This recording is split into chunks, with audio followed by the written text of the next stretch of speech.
Hey guys, Marcus Catkin from Blindside Football, back for another daily fantasy update. It's Wednesday, so let's preview tomorrow's Chargers-Broncos game. First up, let's go to the Chargers side.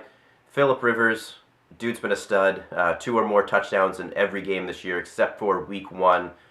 He's a starter in my eyes, obviously. He's going to probably be another top 5 guy again this week.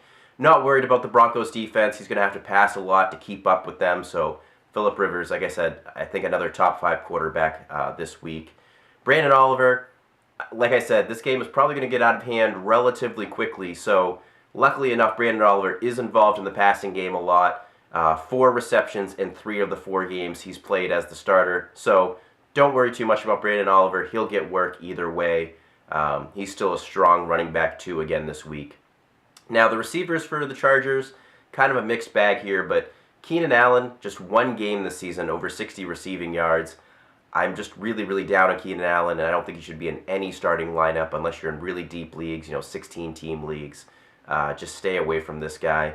Malcolm Floyd, though, interesting. I mean, 3 or more receptions in 4 straight games now. Seems to be getting more involved in the offense. I think if you're going to start a Chargers wide receiver, it's Malcolm Floyd right now, not Keenan Allen. And then finally, Antonio Gates, another one, dude's a stud. Start him.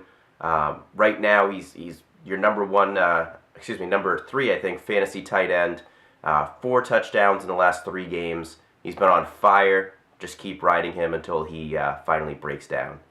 Next up, let's go over to the Denver side here. Peyton Manning. You don't need me to tell you to start Peyton Manning. He's probably going to be your number 1 ranked quarterback again this week.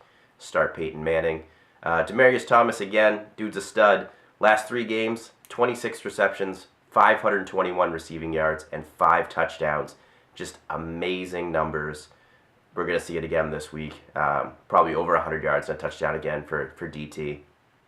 Emmanuel Sanders, I got to tell you, 4 or less receptions in the last 2 games. His workload is starting to come down a little bit, and I think that has to do with Wes Welker coming back healthy. Welker himself still not looking great yet, under 60 receiving yards in every game this year, but did find the end zone last week, and it seems like Welker, now that he's healthy, kind of cutting into Emmanuel Sanders. So both of them, very speculative starts right now. Probably flex options at best, but I would try to stay away from Welker. Sanders, I think you could be okay with, but both of them you don't feel that great about sticking in your lineup. Julius Thomas, he is a guy that you love sticking in your lineup. Last week was the first week he's had without a touchdown.